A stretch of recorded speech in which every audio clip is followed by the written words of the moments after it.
Welcome. I'm Dr. Vinay Prasad. I'm a hematologist-oncologist, and I'm Associate Professor of Medicine at the University of California, San Francisco. In my professional life, I see patients, I teach trainees, and I do research in healthcare policy. This is Plenary Session. Plenary Session is a podcast at the intersection of medicine, oncology, and health policy, and you're listening to Season 3. On this week's episode. Today on Plenary Session, I'm joined by Adam Rodman. He is the host of Bedside Rounds, which is a podcast about the history of medicine. Stay tuned. If you like this podcast and want more content, follow me on Twitter at vprasadmdmph. Check out the YouTube channel, Vinay Prasad, MD, MPH. Patreon backers will get access to the slides for lectures I give on Plenary Session. Want to hear from us? Email us your question at plenarysessionpodcast@gmail.com. It's the holiday season here at Plenary Session, and that means it's time for our semi-annual pledge drive.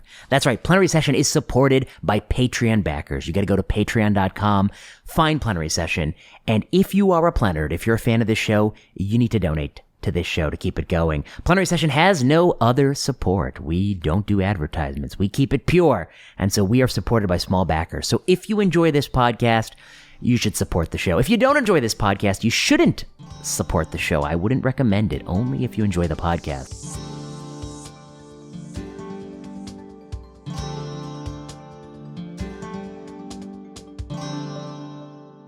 I'm back in Plenary Session, joined via Zoom by Dr. Adam Rodman. You may know him as Adam Rodman, host of Bedside Rounds.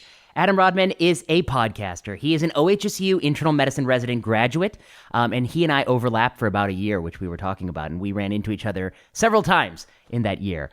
He then went on to bigger and better things. He is a hospitalist at the Beth Deaconess Hospital, and his podcast, Bedside Rounds, has ignited the medical community and has gained a very devoted and well-deserved following. Adam, it's a pleasure to have you here on the podcast. I am so excited to be here, Vinay. How are you doing? I'm doing well. You know, there's nothing more pleasurable than running a podcast and talking to somebody else who runs a podcast. That's really where we get into the weeds, huh? Well, we all have the same suffering and the same obscurantist information to go over. It's great. Absolutely. I'm sure we'll commiserate about a lot of things. Why don't we start in the beginning?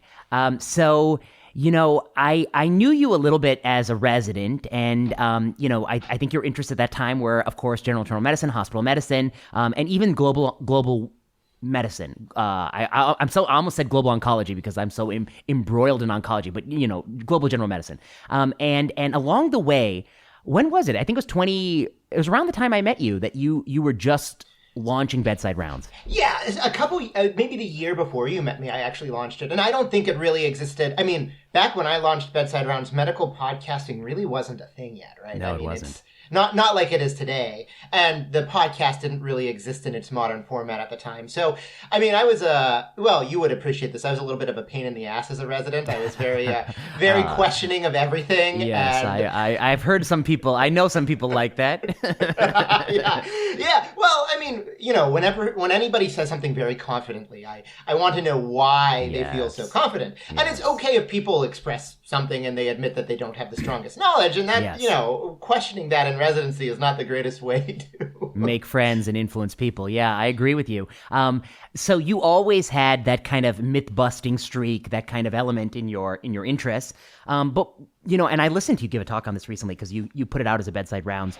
And the way you tell the story is you're listening to Radiolab and other podcasts, and you thought, why not you take a crack at making a medical history podcast? Yeah, exactly. So I actually originally, I'll give you some even, because we're both OHSU people, so I'll give you some even more behind-the-scenes information. Sure. I originally envisioned it as a Radiolab thing, and I had no idea what I was doing. Again, medical podcasting, this is what, circa 2014. Definitely not. It's a thing in the emergency medicine community. Foam. I mean, the term foam only came into existence a year before. Free open access medical education, right? Yes. Okay. It started in the emergency. Mike Cadigan, he's Australian, I believe, an Australian emergency medicine intensivist, came up with the term.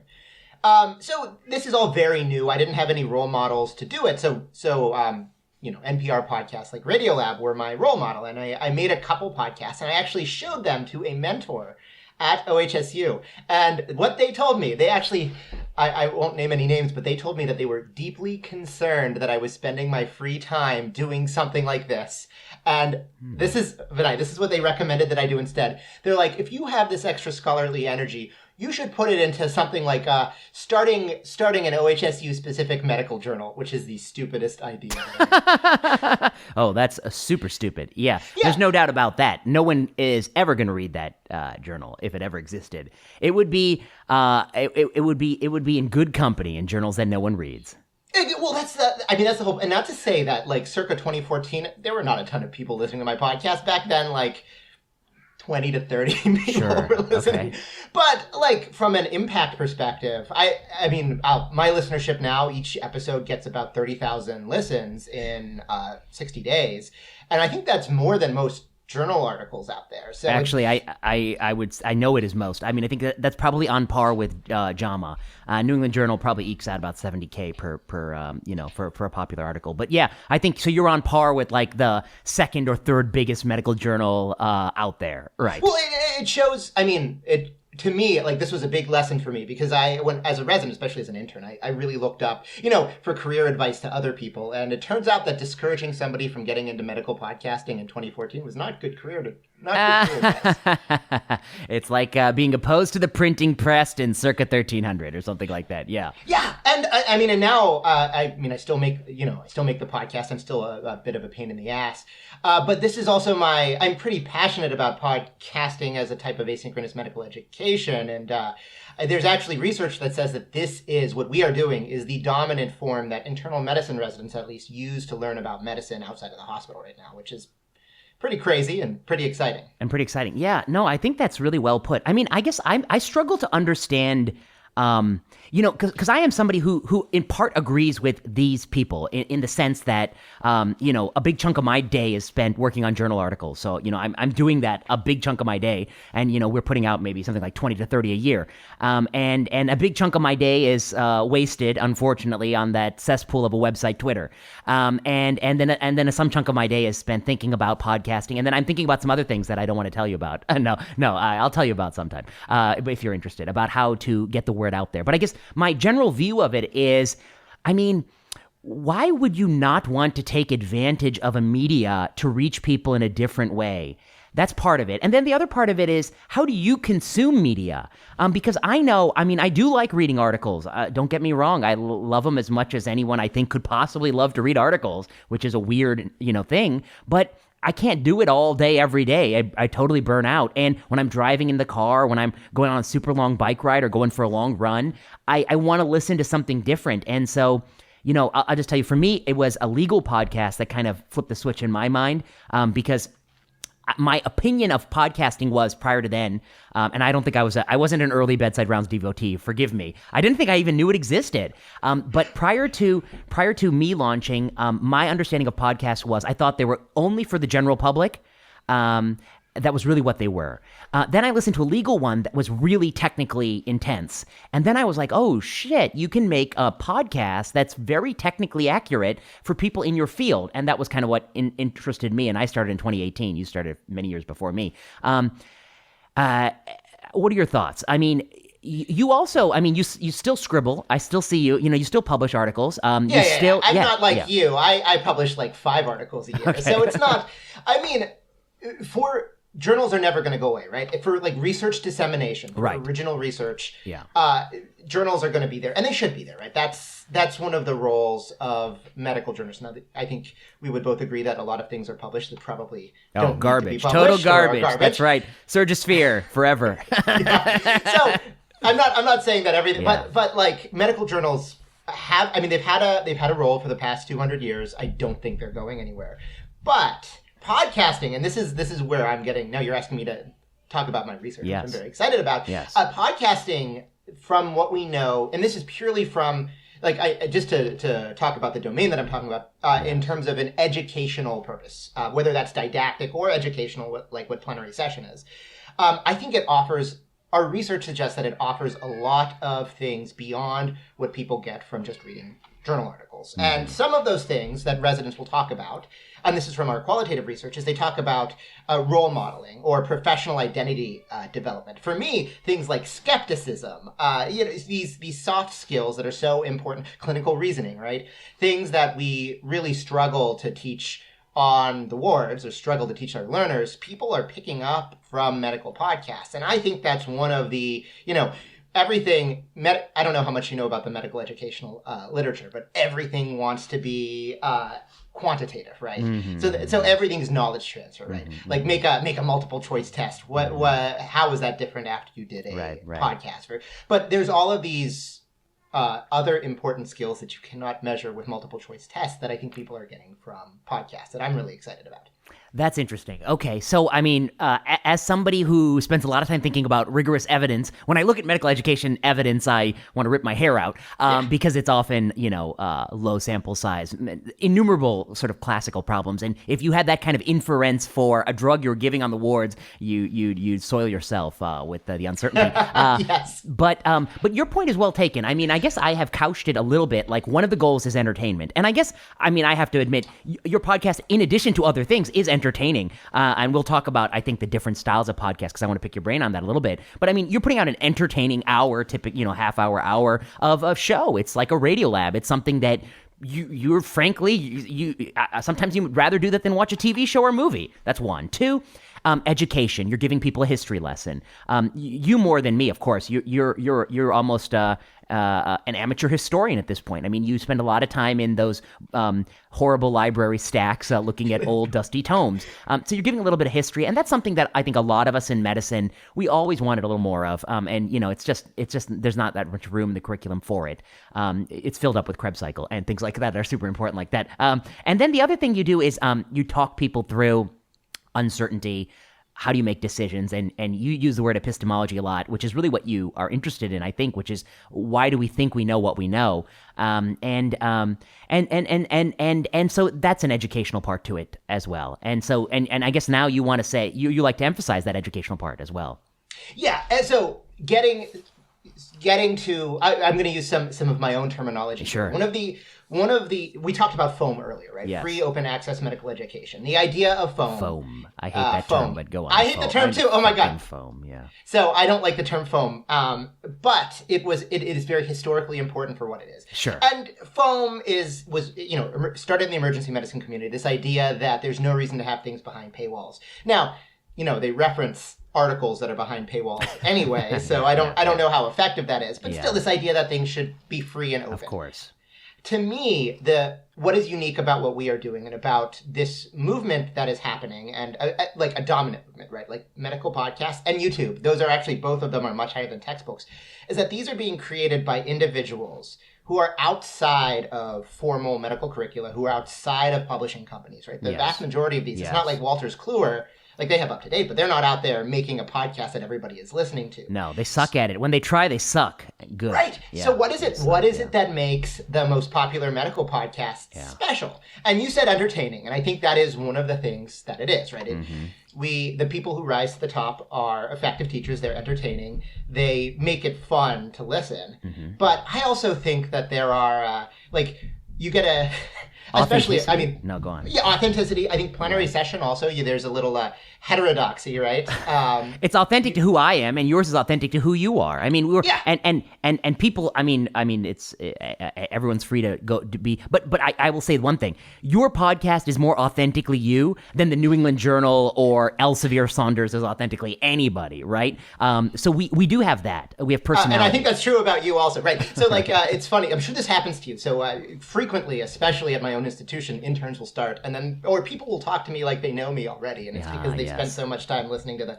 And it's not untrue. I am a huge nerd, and I can go on about obscurantist historical topics for a long time. But wait, finish your thought. I interrupted you. So you were going to say, education, and then what do you think is the driver? What is it that, you were going to tell me your insight, and I want to know it. Well, I can tell you what my qualitative research shows, or I can tell you what my... just tell me your gut. I guess, or your qualitative research. Either one. I'm happy to accept either one. My So one thing that I know is this is not really relevant to our podcasts, but say like the Curbsiders or more traditional didactic podcasts. It's just I think so. knowledge efficiency, right? It's like they're getting the best teachers. There's no reason to reproduce everything at a local level, and you can listen to whenever you want. So it's knowledge efficiency. Yes, and that's I what see. you were saying. You do it like when you're cycling. These days I have a toddler behind me on my bike, so I don't listen to podcasts as much. But like in the old days, I would go on a 4-hour ride and I just listen to podcasts the whole That's time. exactly, I would take the Springwater corridor all the way out to at the end of the trail, and I'd come back and I'd go through the hills, Northwest Hills in Portland. Yeah, exactly. That's when I did a lot of listening, and I'd crush a few shows because I also go like 2 times speed. Yeah. I mean, it depends. I don't think people listen to either your podcast or my podcast at higher speeds because we both talk so quickly. And then the other thing is, like, especially from a resident perspective, noon conference is the worst, right? Modern graduate medical education is not set up so that you can have effective learning. Yeah. So our residents learn from essentially like really good teachers on their own time. So I think that's where you get. And again, this is not really Plenary Session or Bedside Rounds, but this is more of our didactic podcast, right? Yeah, Those and that's are a big chunk of podcasts. I guess I would say, I mean, I agree with you a lot, which is I don't understand for the life of me why we have a lymphoma lecture taught locally by every local random person when we can just kind of screen for the best lymphoma lecture or, whatever topic, anemia or, hyponatremia or whatever, and then just have that available as a video or a module or a podcast or, some interactive thing that people can access. I will say, I would even go further, and I would say that for a lot of these topics, they're in the midst of a live debate, and so it might be nice to get a kind of dueling views or some sort of see the range of the views on an issue. And occasionally, when I listen to some of the didactic ones, the thing that irritates me, of course, is that I feel like it is not presenting the range of views as I would want it presented. But of course, right, we can all we can all complain, and plus, and you and I both know that because we get emails from people. There's a lack of nuance, but I mean. This is one of my pet peeves when people, let's say, are overcritical of podcasts. And I'm like, have you not seen what noon conferences are like? Right, no, I know. They're garbage. Will be very hard. And I'll be like, the comparison here is not a peer-reviewed journal article. The comparison is like a didactic that the residents get at lunch. And this is much better. That's a good point. What should be the fair comparison? That's a good point. People saying a lot of nonsense on in the noon talks, and they're delivering it poorly. Okay, why don't you tell me a little bit about...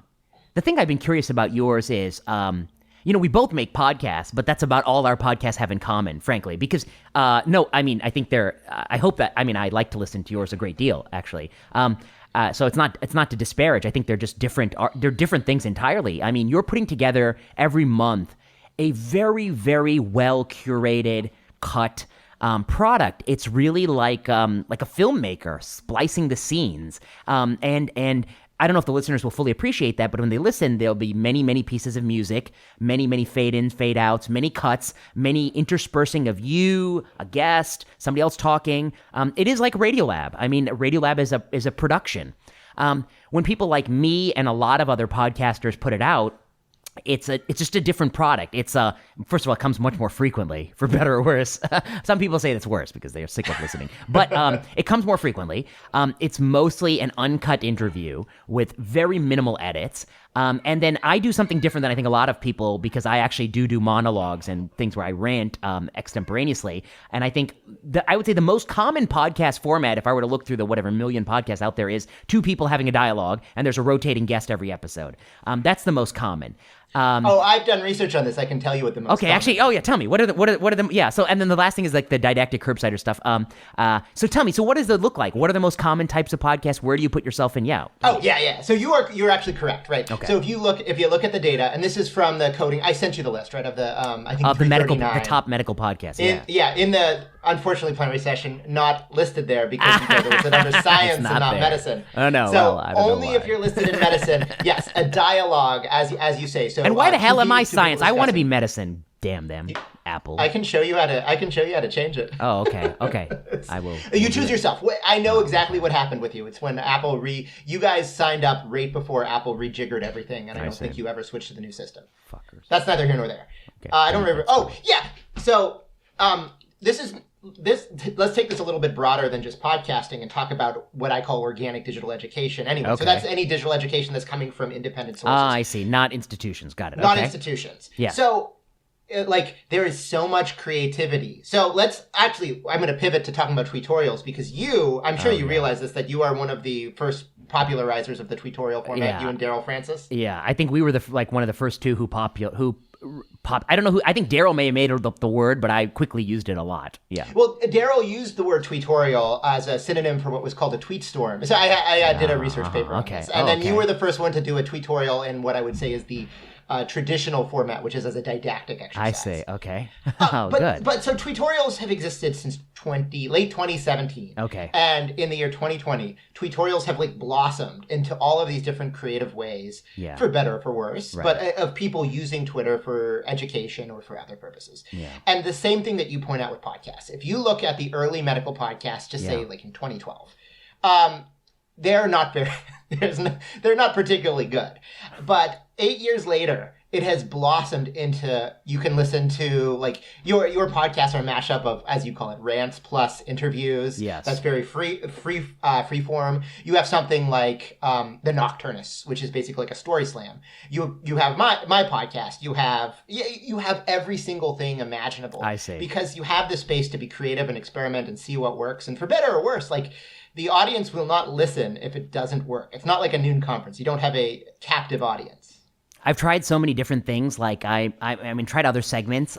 Like I did Journal Club with a fellow, where the fellow comes in and presents a journal article. That's actually been quite popular, but my limitation is the fellows are not emailing me as I expected them to.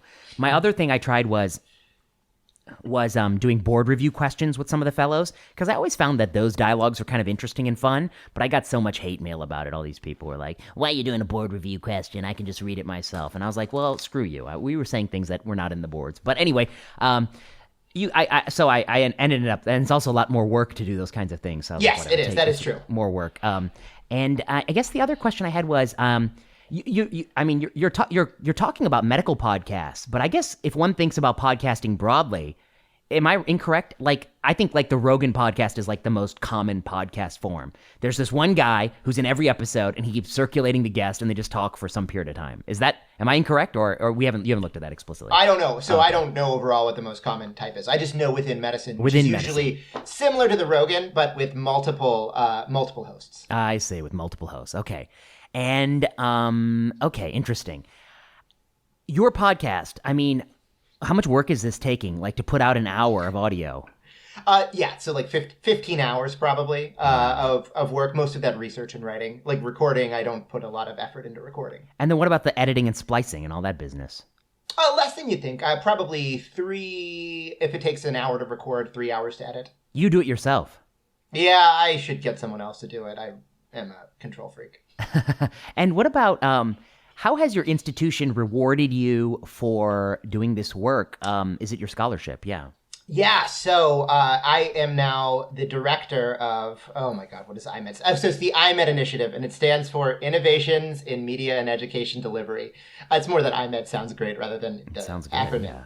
But yeah, essentially, my institution has been incredibly supportive, and we have basically a research lab now with the goal of converting graduate medical education into asynchronous medical education, right? So integrating all of these ODE resources into medical curricula. And, the goal, my goal 5 years down the line would be to have a self-directed learning track, right?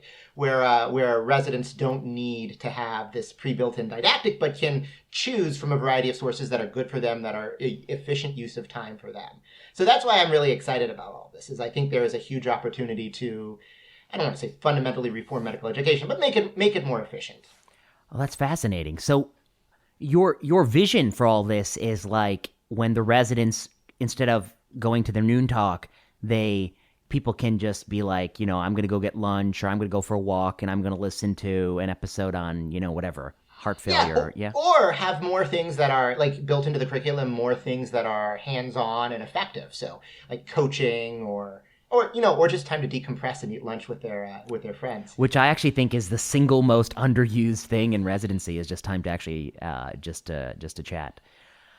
That's interesting. What about things like Morning Report? I mean, I feel like some of these live things, they just can't be replaced. Or Exactly. You're 100% right.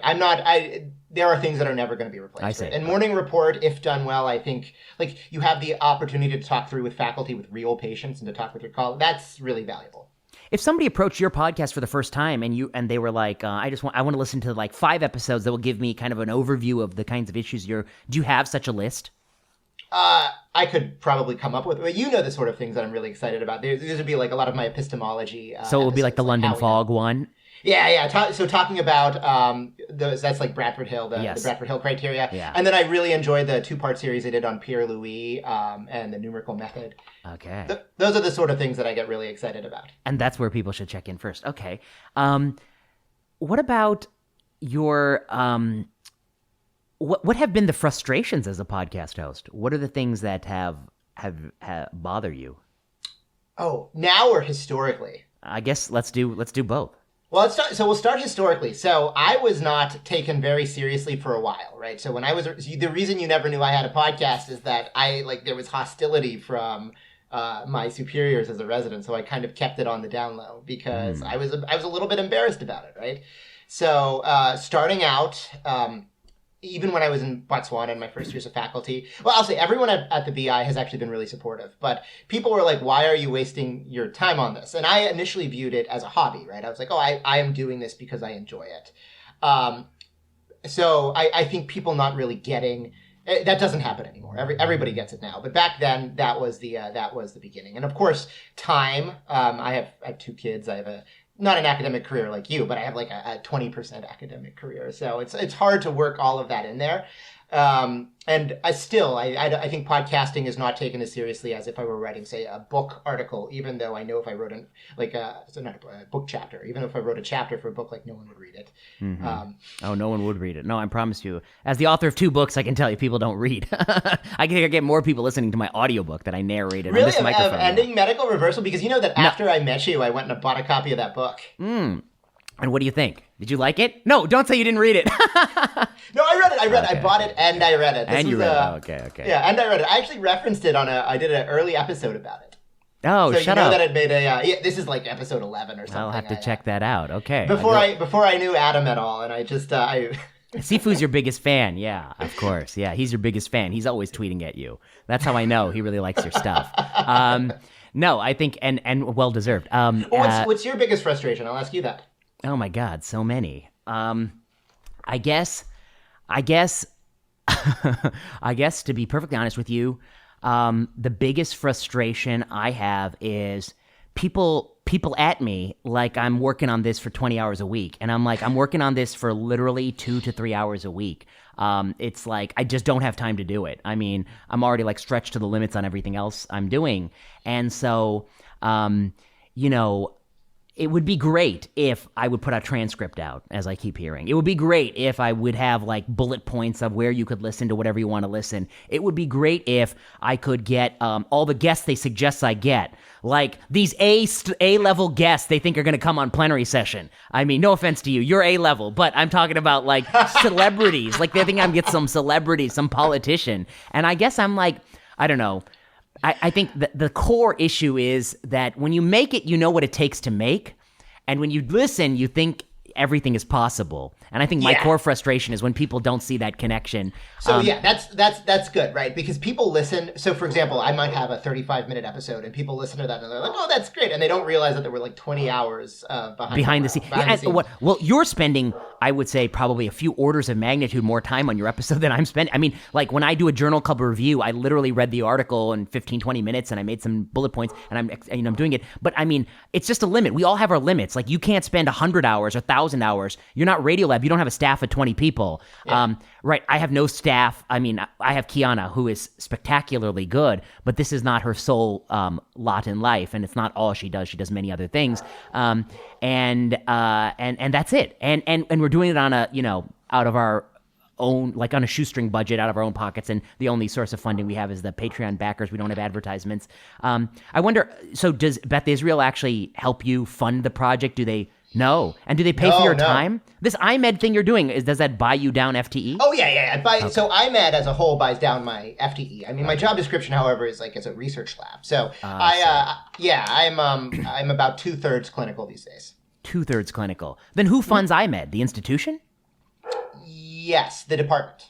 That's amazing. I'm surprised. These departments, it's hard to get a department to cough up anything these days in this environment. I mean, I think so. I now because I'm I'm talking up Beth Israel, I should do some self promotion, because the goal, right, is for Beth Israel what we're doing, right. So we've built a curriculum.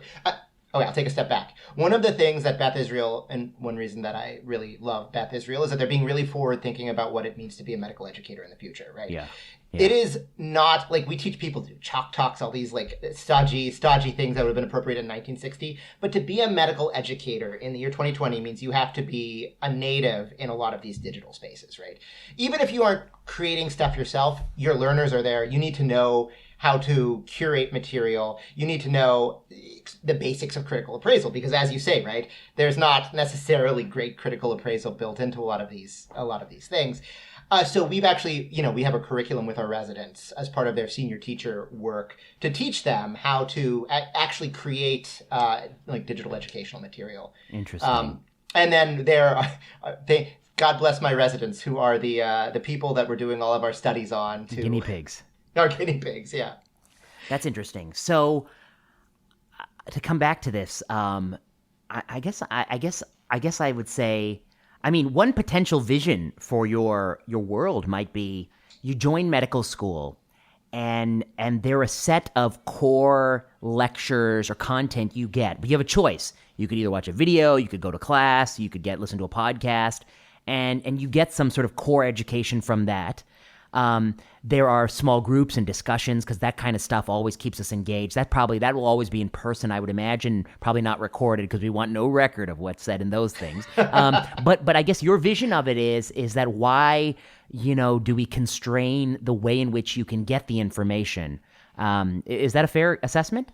Right. Why constrain the way in which we get the information, and why have rigid, right. So when you keep things with an institution, the constraints, the intellectual constraints of that institution are on you. When you open things up to the wider world, there are, for example, let's say, let's talk about doing journal clubs in general. I've seen you do a journal club. You do a great journal club. I have had very poor journal clubs taught to me as a resident, where people just taught me lies.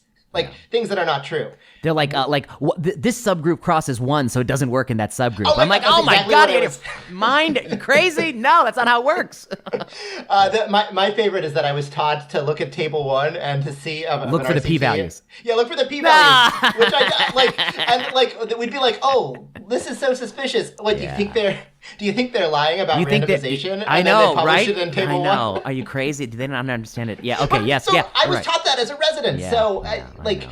there are going to be different ways of teaching things that may be more effective, and that by opening things up, that'll also have different didactic. That's a good point.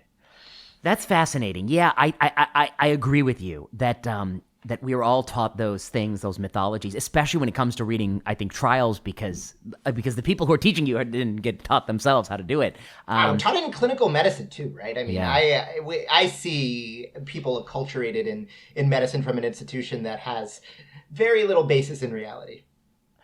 That's interesting. Okay, I wanted to ask you the historical work. Is your process similar to a historian, or is it different? You're not a historian by training, at least I don't think you are.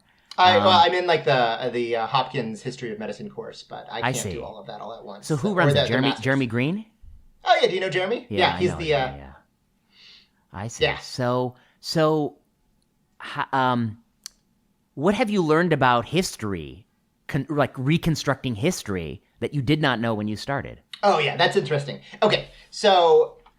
In terms of so first, to answer your first question, I think I approach history more like a physician, right? So like an internist trying to solve a problem, which, to be fair, a lot of traditional history of medicine is done because until recently, most history of medicine was done by physicians.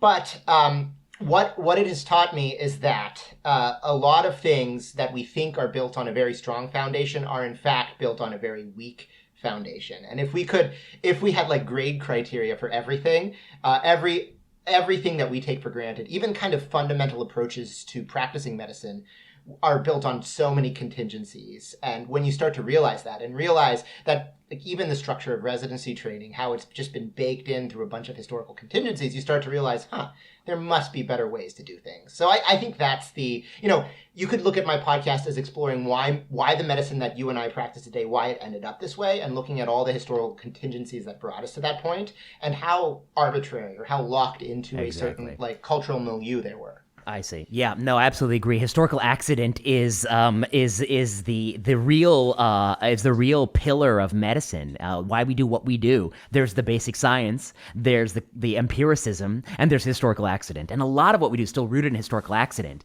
And I think there are interesting epistemology questions that come from that, which is the debates you can have with somebody where they say, we ought to do X, Y, or Z new, even though the evidence is weak. And sometimes they rebut, and then you say, well, we should not adopt this new practice. And I say, well, the old practice was based on just as lousy evidence. And so how do you reconcile those questions? And I think it's a lot, there's a depth to it. And that standards have evolved and become higher, and cost and invasiveness and harms actually do, play a role in where you set the bar.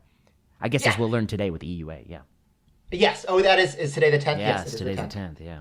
Yeah. Well, and, this comes down to even, like, when you talk in theoreticals about this, it seems very high, but then you just talk about individual day-to-day decisions that seem incredibly mundane, but you're talking, like, just diuresing a patient on the ward, right? Like, what dose of a loop diuretic should I and if you really want to seriously discuss that, you're going to end up in a conversation like this. Or what if their albumin is a little bit touch low?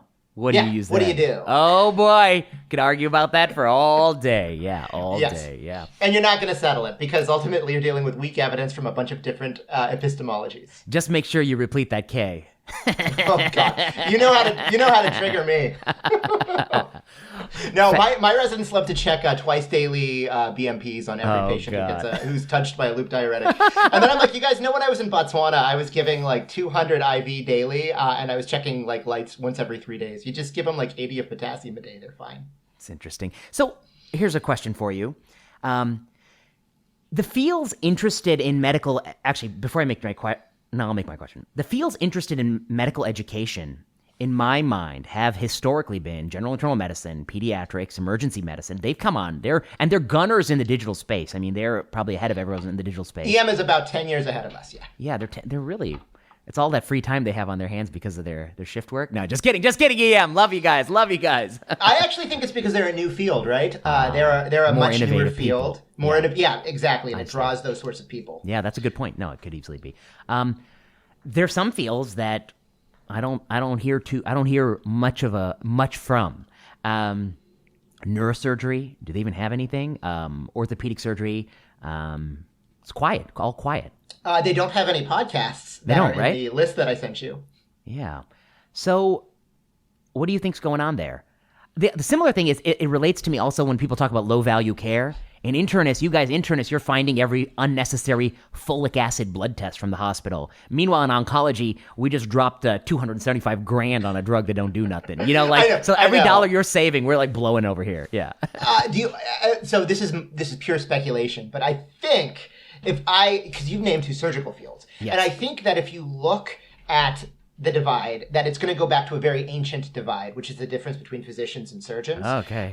Who from a very historic perspective, have fundamentally different ways of training, right? If you were to go back to the late 18th century, you and I, we'd be learning completely different things, but it would be similar in that we'd sit down, we'd read a lot of books, we'd discuss patients, we'd see patients on the wards.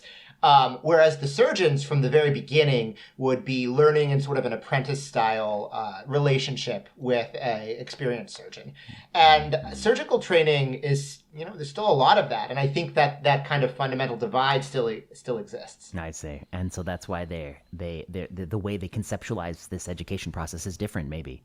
Yeah, and like neurology, pediatrics, emergency medicine, all of those come from the physician, the medicine side of the evolutionary tree, whereas orthopedics, neurosurgery, those come from another side that were originally two separate fields. Do you ever get frustrated with, you may not know, but, every time an institution hires a new laboratory scientist, a new MD, PhD, a new PhD, the amount of investment the institution sinks into those projects is immense. I mean, it's upwards of it's easily $1 to $2 million investment, probably even more if you include salary support and things like that. They have money. They got money for these sorts of things. For somebody pipetting something, for somebody doing something of dubious translation value. But when it comes to education, they don't have a dime. Go on. Oh, of course. I mean, there's also a historic reason for that. Which what is that? Yeah, so historically, and not even that long ago, residents have been treated as the expendable labor in the hospital, right? I think that's where this history of not having a lot of... And the hospital's funding is reliant on that. So I think that's where that comes from. I think it's a problematic thing in a couple of ways. One is that, in a way, podcasting has kept somebody like an Adam Rodman in academic medicine. I mean, it's a good thing. In a counterfactual world without free open access medical, I hate that word, but in a counterfactual world where individuals cannot create these products, there is a frustration amongst many that there is no career path in the traditional academy, and they go to private practice because, if you're going to get doing the same full-time clinical job, why get, 3/4 the money or 2/3 the money? Right. I think this is probably the single greatest failure of the academy, which is that, what we value in terms of scholarship and how we undervalue education, how we give tenure to somebody working on an ion channel. For what purpose? What controversial thing is they ever going to say? But they don't give tenure for somebody working on controversial issues. That doesn't get tenure. It's just such a misalignment between where the priorities are and where they ought to be. A Bedside Rounds is like a Nature paper a month. It's that level of caliber. Well, thank you. I appreciate that. Yeah, I don't know that that's true, but I'll take it. But I mean, most Nature papers aren't getting 30,000 people actually. And the other thing about when you look at these statistics of journal articles, that's how many people clicked on it. It's not how many people read it. How many people actually got to the end of it? Oh, Lord knows. The same is true in podcasting. I'm sure many of my podcasts, there's attrition. It's like Napoleon's march out of Russia for some of my podcasts. But for some of them, and particularly yours probably, people make it through the end. There's not that much attrition. It's about 20% attrition. In your podcast? Yeah. But in my podcast, it's Napoleon coming out of Russia. Well, yours are like four times as long as mine. And mine are... So what are your thoughts here? Oh, you mean how I feel? Yes, absolutely, right. Education, if you look at where the money is in the academy, you would not think at all that people value education, right? I mean, the funding, the support for clinician educators is very, very low. And education I think education is very important. Obviously, I've chosen to do it for my career. So I agree with you. I think this is I always try to think about the historic reason for this is. Yeah, I think that the historic reason is the primacy of scientific medicine, which placed a value. Like if you look back at some of the debates, even Osler himself was not the biggest fan of scientific medicine for this reason.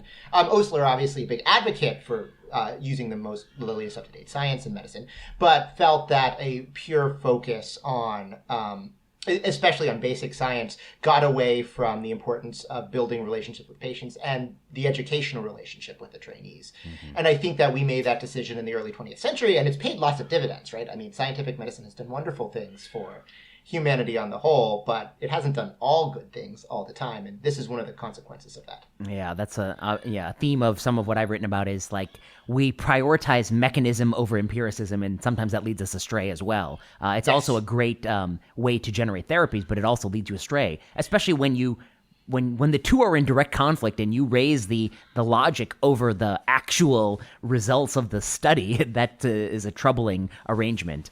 Yeah, and that debate actually goes back to 400 BCE, right? Really? So you can go back to you can go back to the Greeks, and you have the empiricist school who's arguing against the dogmatists, and they're like, look, this is about the humors, of course, but they're like, drugs work because we've been using them a long time, and we discovered that drugs work, and then you made up a mechanism after. It's all post hoc. So this debate's very old. Yeah, well, I guess if you ever around with me and somebody says, why do we prescribe an ACE inhibitor in heart failure? The students often gravitate to the response of, angiotensin, AT2 receptors, that's TGF beta signaling, that's ventricular remodeling, that actually improves cardiac. I'm like, no. Multiple randomized controlled trials show mortality benefit.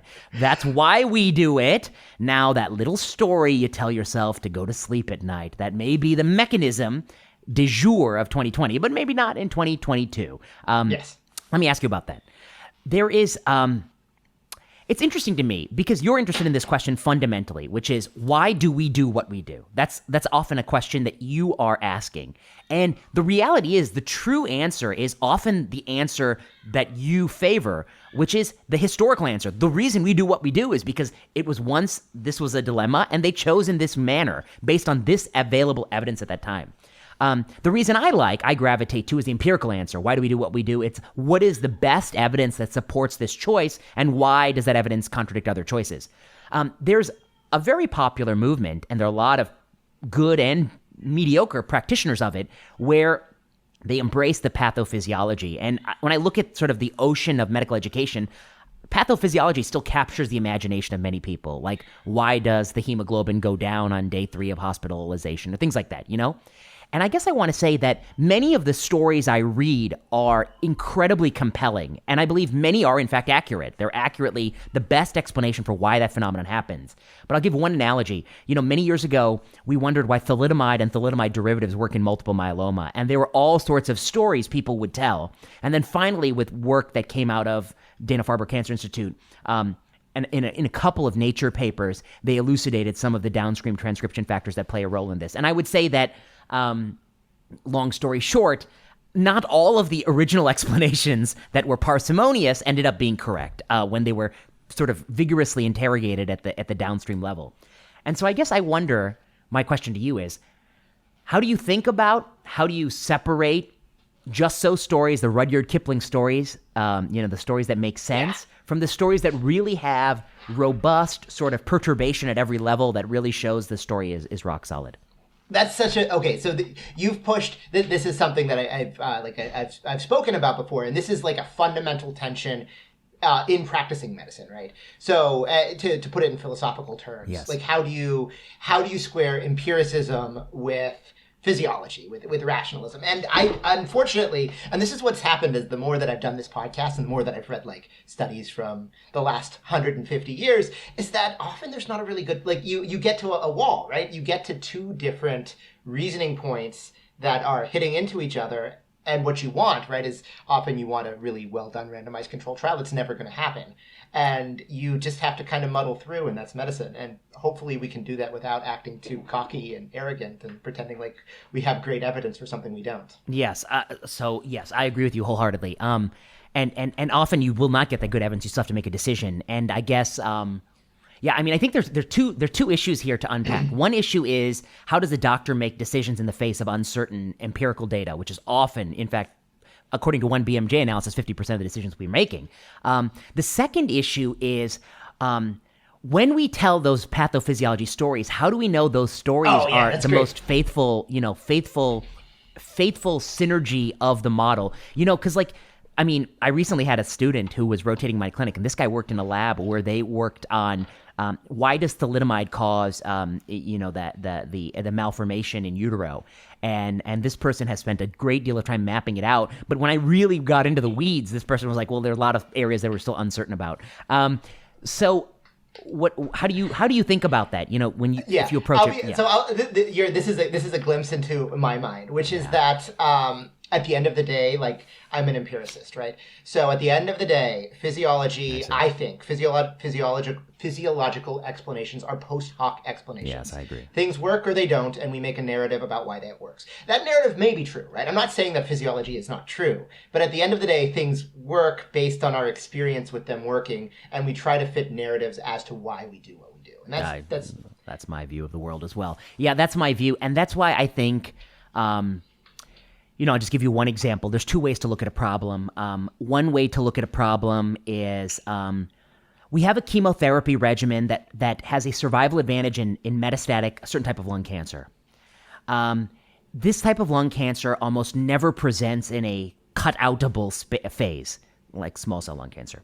And when you cut out the small cell lung cancer, there's never been a randomized trial that randomizes people with fully resected small cell lung cancer to adjuvant chemotherapy or not.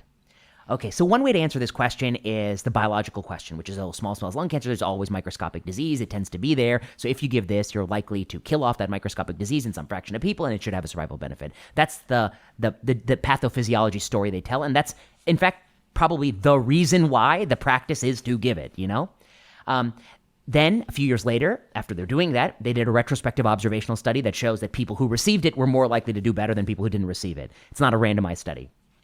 The way I approach that question is as an empiricist, so I approach it fundamentally differently. And the way I approach it is, in all retrospective observational studies of a more aggressive versus less aggressive regimen in cancer, what % of the time are those subsequently validated by randomized trials when randomized trials are performed on those questions, And the answer is, of course, I know from a new paper that it's like, less than 50%. It's the paucity. Because the people you're deploying the aggressive intervention in and the people you're not, of course, that's the core issue. Confounding by indication. The doctor, the reason I'm not giving it to this other person is I'm scared to give it because I believe it benefits them, right? So, of course, that's going to be a bias in the data, and it's very difficult to correct for.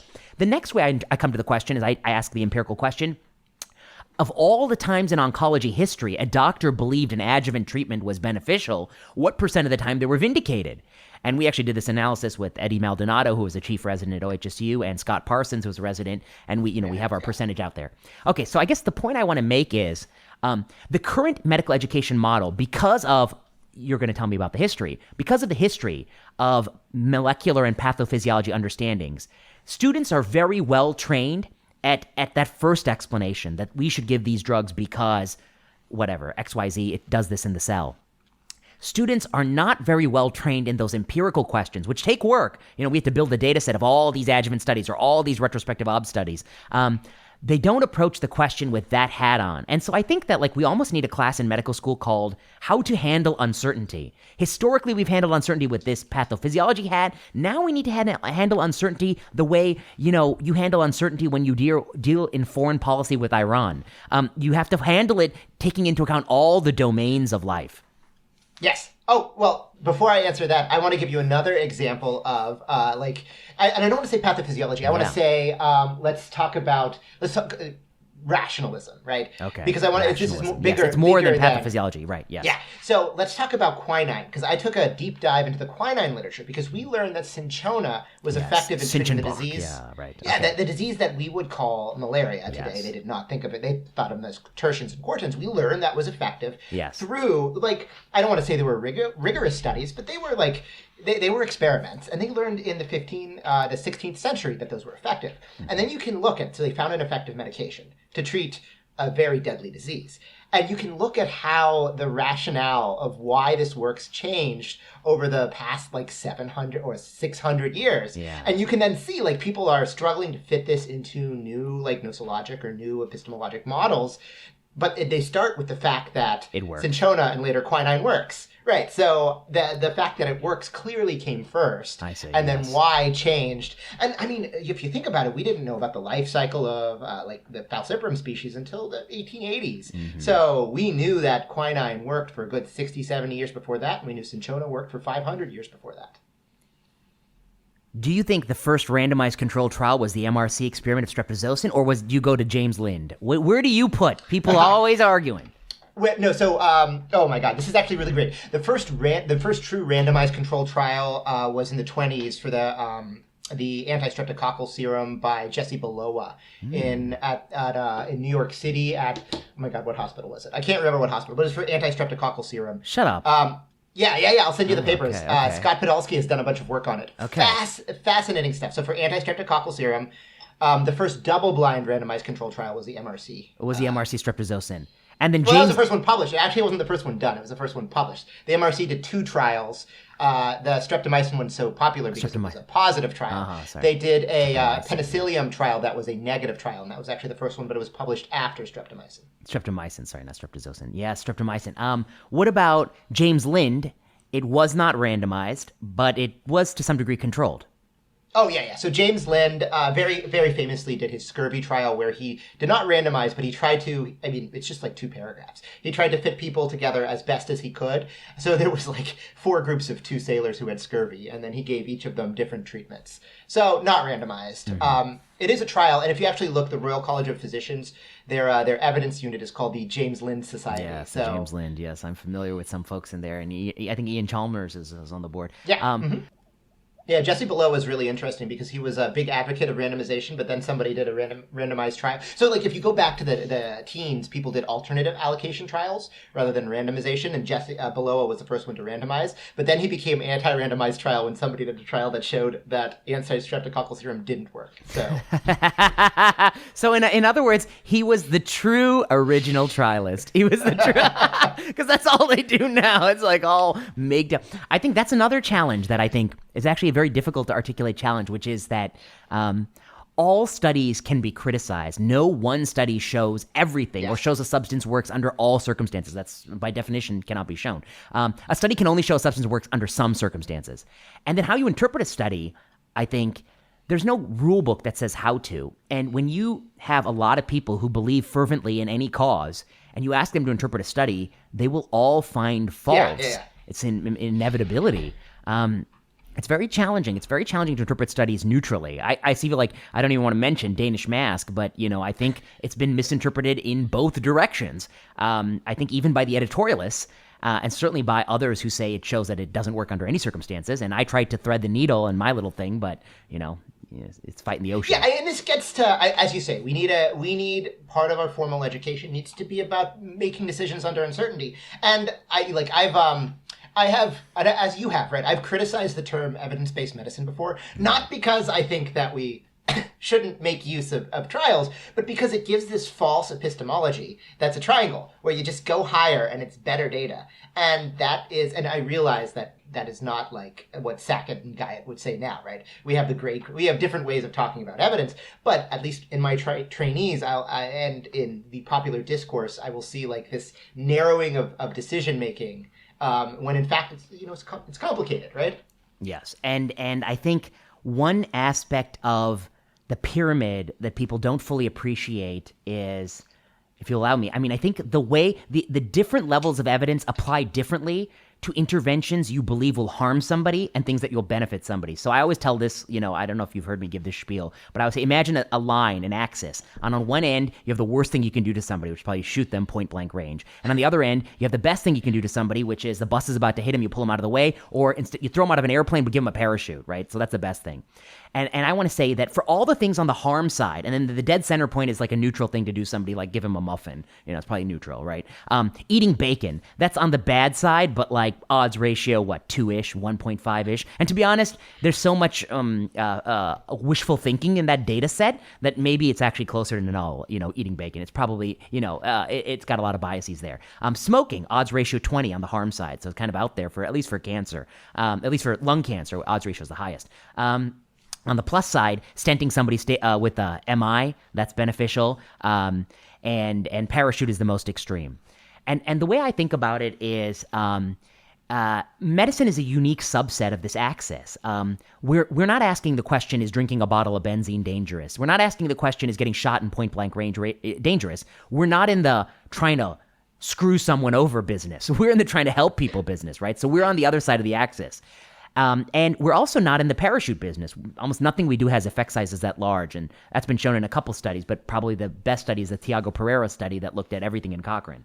We're in this business where we're playing the game of trying to do something with a modest to marginal effect size, up to, actually the best thing in my data set of like medical practices that are like parachutes, we found an absolute risk reduction of 40%. So something in like that range. So like an insulin, like an insulin. Penicillin, yeah. Yeah. Insulin and penicillin might be a couple that are slightly beyond that, because I guess insulin never really had sort of a solid randomized trial on the outset. It just not at all. Yeah, no. It clearly worked, right. Yeah. The alternative was starving children to death. So yes. It was pretty uncontroversial. Yes. And same for Hodgkin's. The original curative studies of Hodgkin's is non-randomized, but Hodgkin's was thought to be a universal death sentence. in the right. I mean, so as you say, right. So the reason that RCTs are important is that most interventions that we do on a day-to-day basis probably have very modest effect sizes. Yeah, and so what I want to say is that the RCT zone is the prerequisites to RCT, and the same reason why we don't do, with one exception, we don't do RCTs of putatively harmful interventions. The two prerequisites is it has to be putatively beneficial, and it has to have a modest to marginal effect size. And that just so happens to be almost everything we do, from Impella to balloon pumps to the drugs we give. It just happens to be where we live. And so people who come up with these theatrical parachute example, or we didn't do an RCT of smoking, although to my knowledge, I think there is something hinting at that. You tell me. They're missing the point, which is that we're not talking about smoking. We're not talking about that. We're talking about a drug that costs $200,000 that may extend your life 2 months. Yeah, and so I would go even further than that, which is I'm even less interested in the scientific enterprise and then how you apply these to your individual patients who have all sorts of complicating circumstances, and that's when it gets even, that's the tricky part, right? That's the being a physician. So my philosophy there is, if an intervention shows efficacy under ideal circumstances, almost always the efficacy is eroded under messy real-world circumstances, but the harms are often the same or higher. And so I tend to believe that we're chasing the effect size of the RCT, and in fact, we're falling short of it. Anyway. So I agree with you. Did you read, oh my God, what is the book by Stigenga? Medical Nihilism.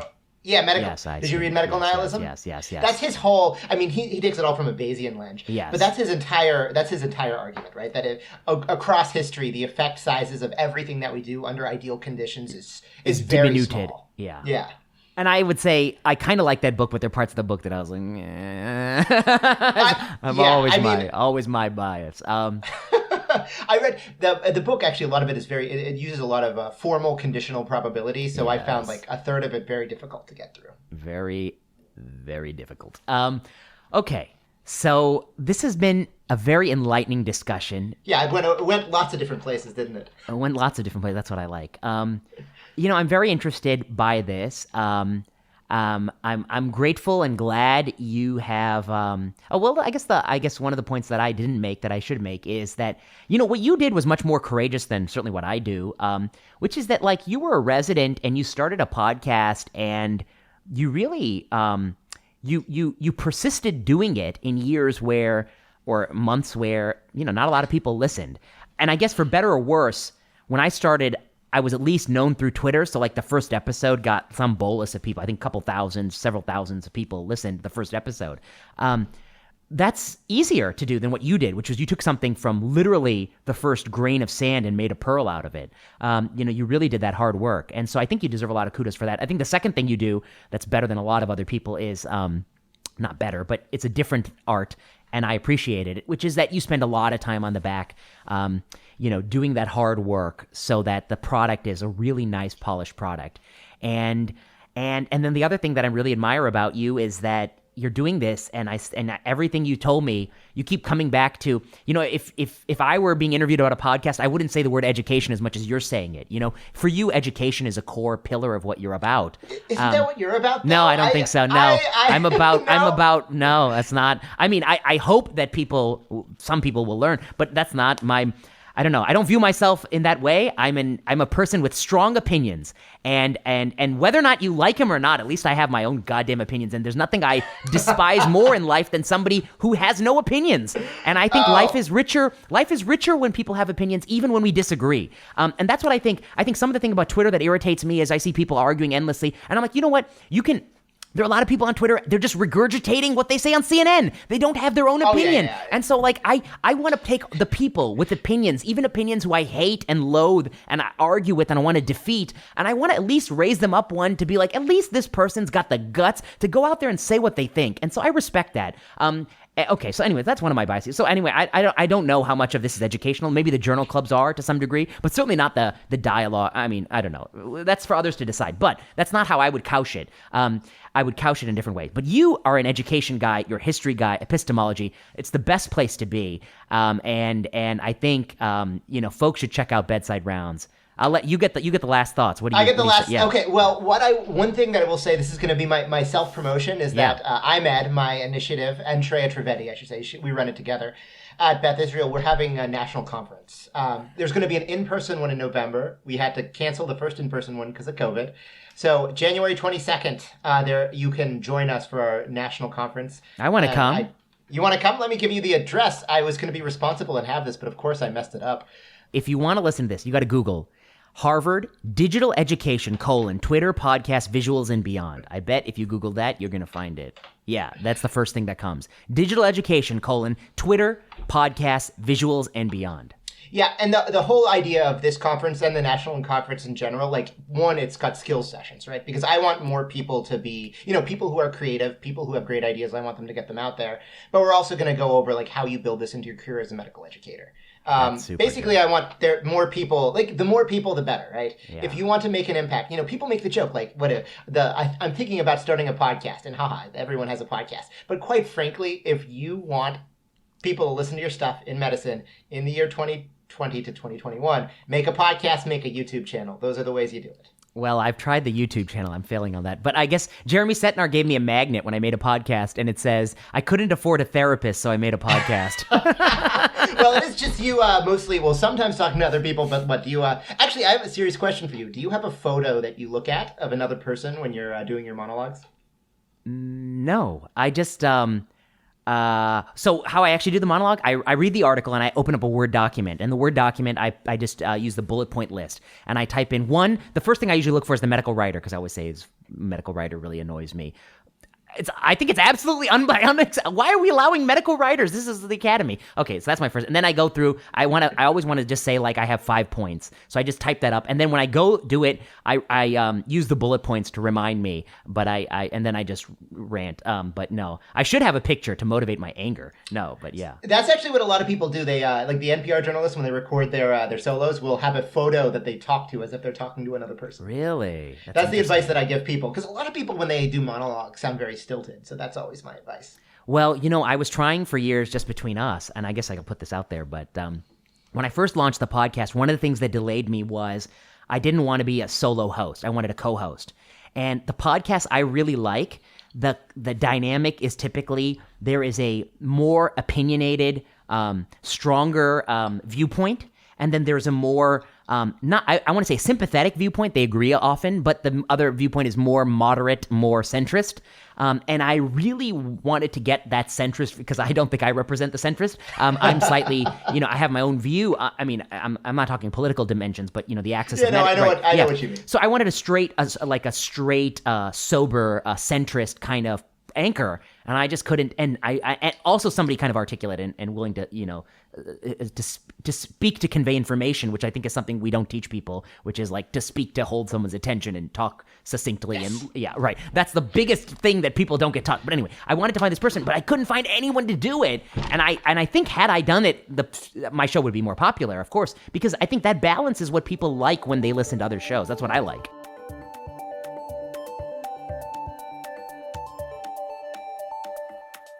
My grievance about board scores is this.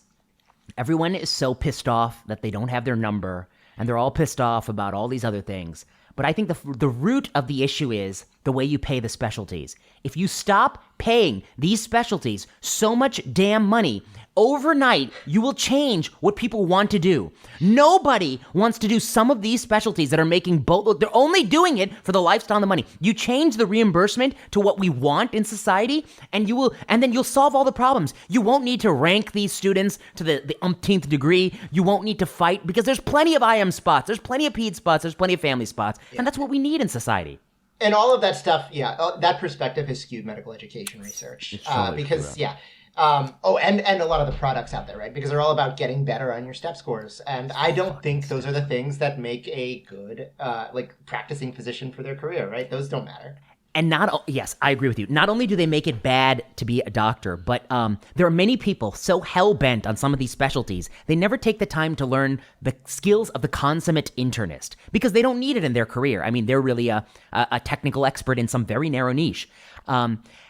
It irritates me to no end because unless you learn those skills, you're missing part of the tradition that goes back thousands of years of being a doctor. Exactly. And those things are not things that can be tested. This is what we were talking about earlier. Like, this is not something that can be tested with knowledge transfer. In fact, I don't know that there is a good way to test it. We don't even know. We don't even know. Really know what it is. Adam Sifu likes to say that, like, the gold standard for how to evaluate this is you got to take people who are practicing internists for a long time, who people respect and admire, somebody like an Adam, and you got to pay them enough money that they can go and sit on Adam Rodman's shoulder when he's a medical student and go in the room for an hour or two. We don't do that at all. We do these SPs, this nonsense. Like, we don't get at the thing in itself because we don't want to invest in it. We got all the money and we're skirting it to some lab that's sequencing people's fingernail clippings. I mean, it's oh my goodness, I can't remember. It's named after some World War II general, but like you can't measure it, so it doesn't matter, right? Our system. It's McNamara fallacy. McNamara fallacy. McNamara, there we go. The Vietnam War. Vietnam, all that matters War is what can be measured. The McNamara fallacy. Yeah. Yeah, and this is like, honestly, this is me getting very postmodern for a second, right? But if you think about what, like, obviously this quantifying society, quantifying medicine has given us lots of good things. Yeah. Our society is, in general, better for our ability to quantify and make decisions over large groups of things. But that doesn't mean everything can or should be quantified. And I feel like a stodgy old person just saying that. Well, last thing I'll say is I was listening to some discussion, because I think Adam Sifu tweeted it out. It was about race-based GFR and whether or not that is problematic. Mm-hmm. And the more and it made me read about GFR, and the more I read about it, I'm like, this is a false quantification. It's so fucking off. Just color code it red, orange, and green, and end all this nonsense. We don't need to be putting it down to like the one. This is such a false precision.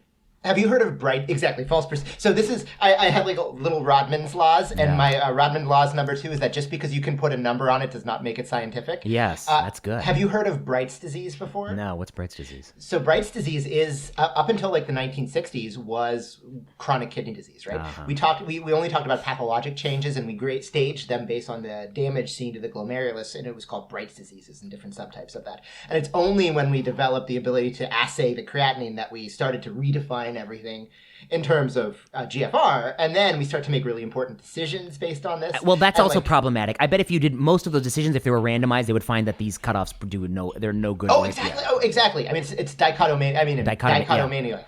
But, the one thing it does tell me is that I finally start to understand why when we do things like high-dose methotrexate in the hospital and we're like, we often things don't go as we anticipate. Now I'm starting to see behind the curtain why these issues happen. Well, this is why I think a historical perspective is really helpful, because when I was a student, I was like, oh yeah, there's really well thought out reasons that this is what we do. But when you start to dig a little deeper, you can see this transition point, and you can also see how GFR was like, CKD was a disease for a therapy, right? We invented this new disease called CKD because of the existence of dialysis.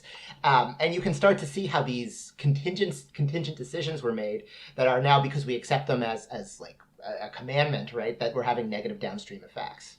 Yeah, I did see something that was like, if you change the GFR in such a way, X many more people would get nephrology referrals. And I was like, and the authors just took for granted that was going to be a good thing. And I was like, I don't know if you're going to be, like, if you don't require dialysis, going to the nephrologist is going to be some wonder drug. What are they going to give you? Blood pressure control and diabetes control and some SGLT2 inhibitors? Yeah, right. Well, of course, that's got better data than most, but then they give you some phosphate binders and things like that. And who knows? Well, anyway, it's a thoughtful discussion, Adam, and folks should check out your podcast if they've listened this far in the episode, because I have a high attrition rate. We talked a very long time. This is like 3 times as long as a normal episode. This is like half my episodes, but I'm shifting. I know. It's a pleasure to have you, Adam. You've been listening to Season 3 of Plenary Session. Plenary Session is produced by Kiana Klossner. Music by Ian Straley and Audrey Tran. The views expressed on Plenary Session are those of whoever said it and no one else. Plenary Session is not medical advice. Follow us on Twitter at plenary_session. Until next time.